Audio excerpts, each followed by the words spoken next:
40 years ago, the global economy was forever changed. When people remember then-President Richard Nixon, most think of the Watergate scandal and the subsequent collapse of his political career.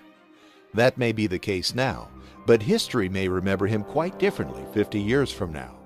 Our bet is that he will one day be remembered best as the man who took the world off the gold standard and started the greatest pyramid scheme in recorded history. The year was 1971. The Vietnam War was sapping American resources. Inflation was at a 20-year high, and Nixon was facing a tough bid for re-election. Nixon was elected on a platform based mostly on his foreign policy agenda. Though he himself was known to have little interest in the domestic agenda, he did realize that voters tend to consult their checkbooks before showing up at the polls. With inflation at over 4.7%, Nixon knew action was needed to gain control of prices for the sake of near-term economic growth and his own re-election. In early August, the president met with his team of economic advisors at Camp David. On August 15, 1971, he announced temporary wage and price controls and ended convertibility of the U.S. dollar into gold. Inflation subsided for a time. Nixon won re-election, and the world's economy would never be the same.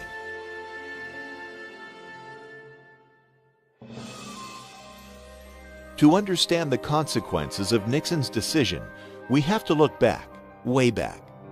The gold standard, as we understand it today, was the dominant fiscal force for the vast majority of recorded history. Starting long before the birth of Christ, the idea of valuing goods and services based on an amount of gold was the cornerstone of commerce for more than 98% of the last 2,000 years. Unlike modern fiscal standards and policies, the gold standard was not created. It arose naturally out of mutual free market agreement. Since gold was in limited supply and high demand, it was seen as a universal medium for value that could not be manipulated by one party in a transaction. For example, the year is 150 AD, and I want to enter into an agreement in which I take 1 cow per month from your farm each month for the next year in exchange for my work. The problem is, I don't work on your farm. I'm actually a blacksmith at some other guy's farm, and thus I can't trade my work for your cows. What we need is a convertible medium for value. In other words, we need money. The catch, however, is that we need the money to have worth in and of itself. I have to pay you something that has real value. If I simply give you a note that says I owe you for a cow, that note is only as good as my word. If I disappear the next day, you're holding the bag.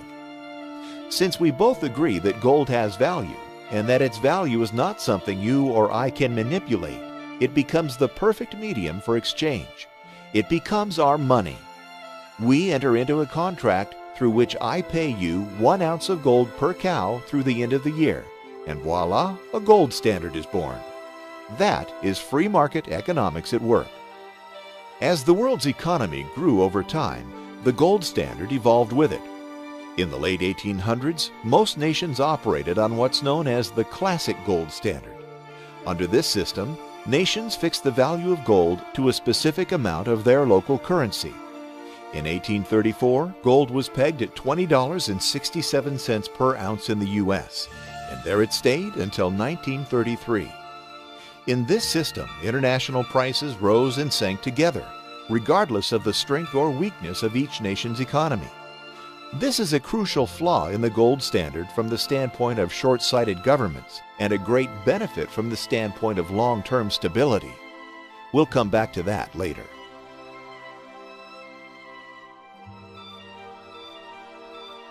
Though the consequences of the classic gold standard were complex, it basically worked on the premise that currencies shouldn't really change in value relative to each other. Instead, it held that weaker economies should accumulate less wealth and stronger ones more. Today, currencies change in value relative to each other based on the strength of each nation's economy. This makes wealth relative, which under the gold standard it is not. The significance of this important difference will become more obvious as we continue on.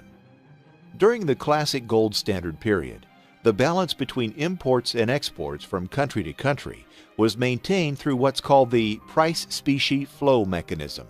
That's economists speak for when our economy is booming, gold flows to us. When it's weak, gold flows away. Here's an example. Imagine we create some great new American product that everyone in the world wants to buy. Our economy is booming, and there are more goods and services being produced and made available to consumers. Since the value of the dollar is fixed to gold, we can't create more dollars without having more gold. As supply of goods increases and the number of dollars to buy them is unchanged, the price of those goods goes down. It's simple supply and demand.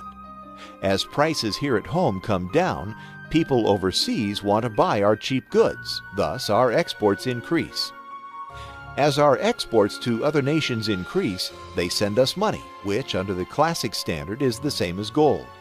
Thus, America sees an inflow of gold. As the amount of gold we hold increases, so does our money supply, and prices begin to increase as a result. Likewise, when our economy slows and prices at home increase, we buy more from overseas, and our imports increase relative to our exports. In sum, it looks like this. Economic growth leads to more availability of goods, which leads to prices falling. Falling prices leads to exports increasing, which leads to gold flowing in. Gold flowing in leads to higher money supply, which leads to prices rising, which equals equilibrium. Or economic recession leads to less availability of goods, which leads to prices rising. Rising prices leads to imports increasing, which leads to gold flowing out to other nations. Gold flowing out leads to lower money supply, which leads to prices falling. And that equals equilibrium. In the end, what the gold standard did was create long-term price stability. Local economic growth created falling prices, which were then brought back up again by an inflow of gold. The problem, of course, is that governments don't have the ability to control how quickly and how smoothly the process works. The gold standard, for all its simplicity and stability, does not necessarily fit the time frame of electoral cycles and short-term political goals.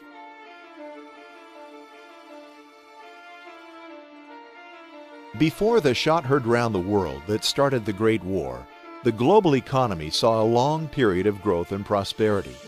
That all changed quite quickly as World War I began to drain economic resources throughout the developed world. Nations faced with rising expenditures and a lack of tax revenue suspended their currency's convertibility to gold.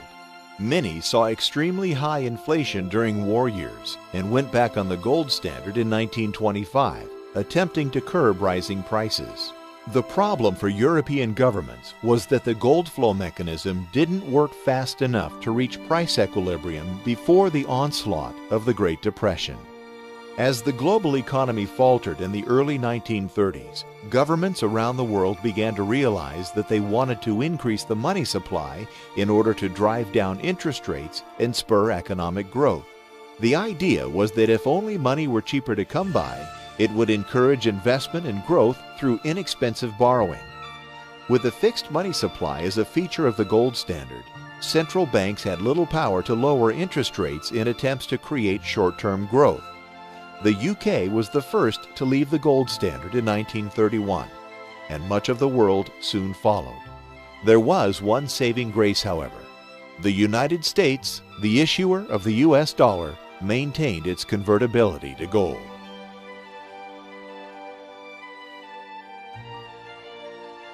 After the Second World War, nations around the world were again destitute, with inflation raging and little infrastructure to produce growth. One exception was the U.S., which, relatively speaking, was left enriched by the munitions trade during the first part of the war. As England dumped the majority of their gold into the pockets of U.S. arms producers, the massive imbalances created were too great for the gold standard to correct quickly enough. Thus, the Bretton Woods Agreement was born. Under the new agreement, a new international currency system was created in which foreign currencies were convertible into dollars, which were then convertible into gold. This enabled nations to create flexible fiscal policy and manipulate interest rates to spur growth, while the US dollar anchored the system with its gold convertibility. As time passed, the US dollar became the world's reserve currency. This happened partially because of the strength of the US economy and partially because of the dollar's convertibility to gold. Foreign governments began to buy and hold US dollars instead of gold as a main storage for wealth. At the time, it didn't matter because the dollar was, quite literally, as good as gold. The rest of the world prospered because central banks could artificially stimulate local economies and fan the fires of economic growth. The U.S. prospered because, as the issuer of the world's reserve currency, we could borrow money at almost no cost from the rest of the world. As everyone wanted to hold our dollars in treasury debt, it was as if the world had handed Uncle Sam a credit card with no borrowing limit and basically no interest rate. In the end, money, which used to be in limited supply, was now virtually free for the entire world. The linchpin that held it all together was the simple fact that everyone knew the US dollar could be traded in for a fixed amount of gold at any time. Then came the Vietnam War and our old friend, Dick Nixon.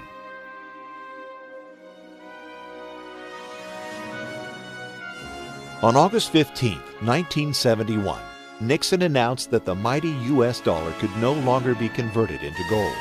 One would think that the whole global economy would have collapsed overnight when people realized that their local currency was no longer backed by anything other than a government's word that it had value. It didn't, at least not overnight. There was global price instability and inflation through the rest of the decade, and gold appreciated more than 2,500% in less than 10 years. Even so, the global system didn't collapse, but it did slowly and unmistakably begin to change. Since none of the world's currencies have been backed by gold over the last 40 years, they have all depreciated in value significantly. The last 4 decades have, by all accounts, been the most intensely inflationary period in recorded history. Even the dollar, which has fared better than most, has lost over 80% of its value since 1971. The catch, however, is that governments have been able to artificially create economic growth such that it has, for the most part, kept up with inflationary pressures. In other words, when economies falter, governments are free to print money to prop them back up.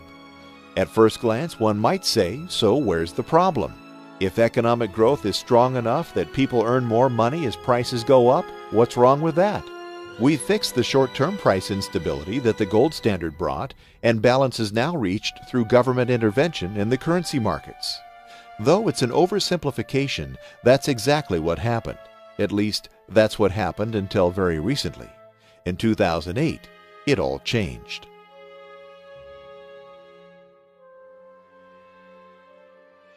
The problem with the new system of inflation and artificial growth is that it discourages saving and encourages borrowing. Think about it. If you know your dollars are going to be worth less tomorrow than they are today, why save them? Buy what you want because you know you'll be able to buy less tomorrow with the same dollars. Better yet, why not borrow money now to buy even more? If your dollars are going down in value, your wages increasing, and prices are on the rise, it makes sense to borrow money today. When you borrow, you'll buy goods at today's low price.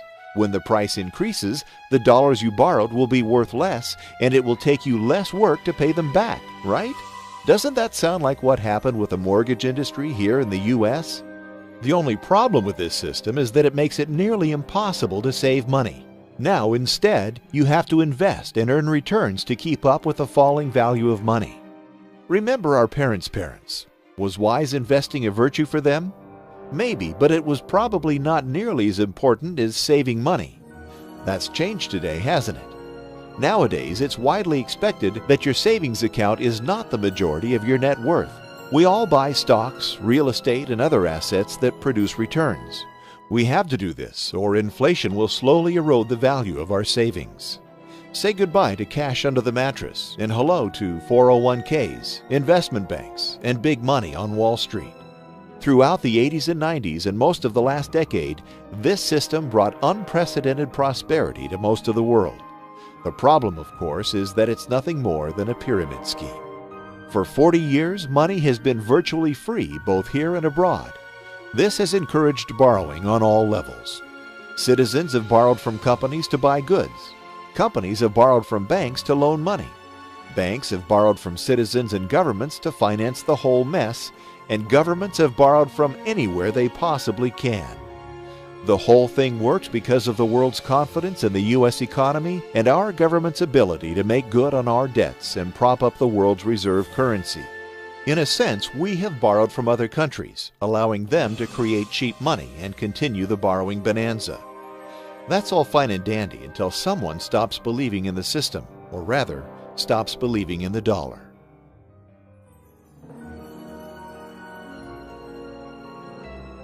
Pyramid schemes tend to run well while there's an ever-increasing amount of money coming in. New money flowing in pays the bills to the old lenders, and everything moves along quite nicely. That is, until the money stops flowing in. Then it all falls apart. Let's go back to our deal concerning the cows from your farm.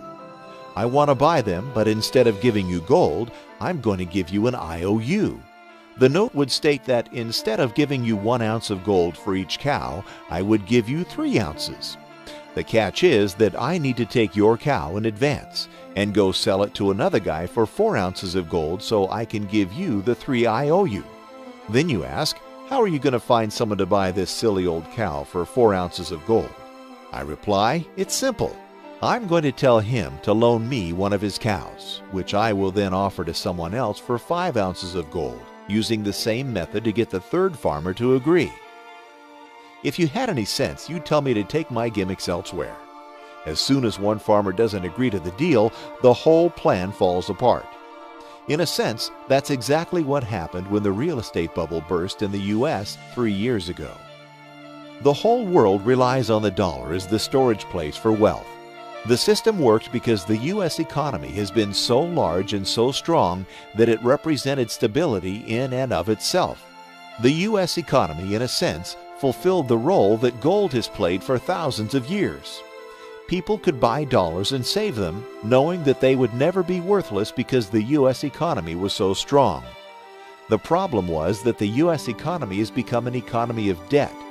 With interest rates low, money available, and the government propping up economic growth, consumerism in the U.S. grew at a staggering pace. Soon, everyone bought a home. Home values went up indefinitely, loans were easy to get, and real estate became the great American investment. The problem was, one day, one farmer decided not to buy the cow, and the entire system collapsed. Investors stopped buying mortgage-backed securities. The money stopped flowing and the pyramid came down.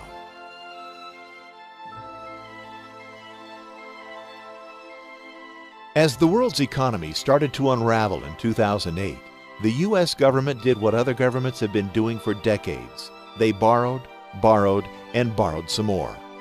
The government's solution was to borrow like crazy and stimulate the economy, relying on future growth to pay the bills.